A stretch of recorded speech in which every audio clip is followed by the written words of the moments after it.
क्या बिहार की राजनीति में नए समीकरण बनते दिख रहे हैं? ये सवाल इस वजह से क्योंकि पहले आरजेडी ने जो इफ्तार पार्टी का आयोजन किया उसमें नीतीश कुमार, चिराग पासवान समेत जो तमाम नेता पहुंचे और उसके बाद में अब जेडीयू की तरफ से भी इफ्तार पार्टी का आयोजन किया गया है जिसमें लालू प्रसाद यादव के पूरे परिवार को न्योता दिया गया। हमारे साथ में मौजूद है केसी त्यागी साहब, जेडीयू के प्रधान महासचिव।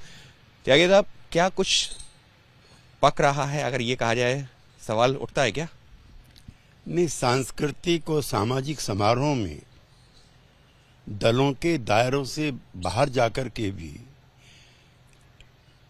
कर्तव्य निभाने की परंपराएं रही हैं। सभी राजनीतिक दल एक दूसरे के सुख दुख में, सामाजिक समारोह में शिद्दत के साथ हिस्सेदारी करते रहे। पिछले कुछ दिनों से शक शुभों की राजनीति शुरू हुई है। जनता दल यू और भारतीय जनता पार्टी का रिश्ता बहुत पुराना रिश्ता है, कोई एक दो दिन का रिश्ता नहीं है। ये डॉक्टर राम मनोहर लोहिया के समय से लेकर के, दीनदयाल जी से लेकर के, जॉर्ज नीतीश कुमार से लेकर के, अटल अडवाणी से लेकर के मोदी तक का है। और वैचारिक तौर पर हम कई सवालों पर भारतीय जनता पार्टी से भिन्न राय रखते हैं, उस पर असर्ट भी करते हैं। संसद में हम वॉकआउट भी कर चुके हैं और अब भी कई सवालों पर हमारी असहमति है, विचार भिन्नता है।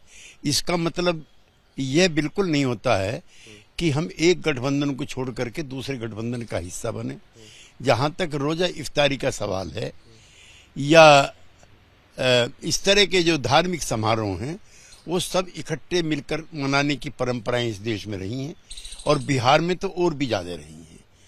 पिछले दिनों लालू जी के सुपुत्र द्वारा आयोजित इफ्तार में भारतीय जनता पार्टी, मांझी जी की पार्टी, जेडीयू, मुख्यमंत्री नीतीश कुमार समेत काफी लोग शामिल हुए थे। इसी प्रकार से जनता दल यू के द्वारा जो आयोजित रोजा इफ्तार है, उसमें हमें बगैर राजनीतिक भेदभाव के सभी राजनीतिक दलों के नेताओं को बुलाया और वो हिस्सा भी लेंगे। लेकिन सर, जिस तरीके से जो है, जब पहले तेजस्वी यादव की जो पार्टी थी रोजा इफ्तार की जो उन्होंने आयोजित की थी, उसमें नीतीश कुमार पहुंचे, उन्होंने आशीर्वाद दिया, तो चर्चाओं का बाजार निश्चित तौर पर, अटकलों का बाजार गर्म होने लगा कि क्या नीतीश कुमार फिर से जो है लालू प्रसाद यादव और उनके परिवार के करीब आ रहे हैं? क्या एनडीए में सब कुछ ठीक नहीं है? क्या कुछ इस बात की सुगबुगाहट चल रही है? एनडीए में सब कुछ ठीक है।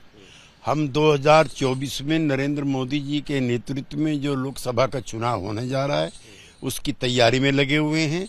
नीतीश कुमार जी के नेतृत्व में बिहार की सरकार नित नए पायदान छू रही है।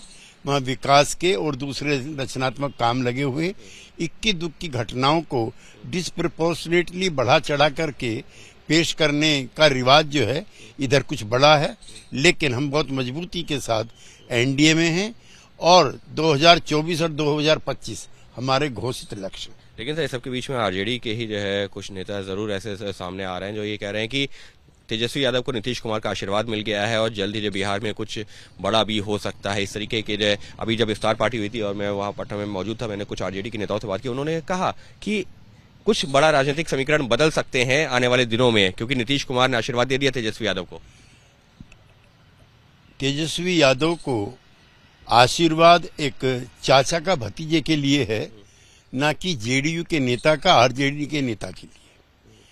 नीतीश कुमार जी 2025 तक प्रदेश के मुख्यमंत्री रहेंगे।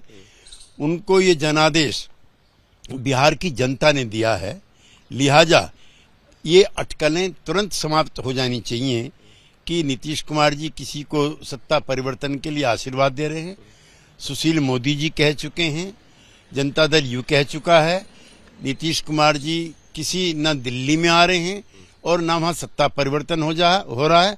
2025 तक वो जनता की इसी प्रकार सेवा करते हैं। साफ तौर पर केसी त्यागी साहब ने एक चीज साफ कर दी है कि नीतीश कुमार ये जो है एनडीए के मुख्यमंत्री के तौर पर बने रहेंगे 2025 तक। इसके अलावा ना ही वो दिल्ली आ रहे हैं और ना ही किसी तरह का बदलाव हो रहा है। एनडीए एकजुट है और आगे भी एकजुट रहेगा, साफ तौर पर कह रहे हैं केसी त्यागी। और इस सबके बीच में ये भी कह रहे हैं कि ये जो अटकलें लग रही हैं पूरी तरह से निराधार हैं, क्योंकि समाज में आपसी सौहार्द बनाने के लिए जरूरी है इस तरीके के आयोजन होते रहें और इन पर राजनीति नहीं होनी चाहिए।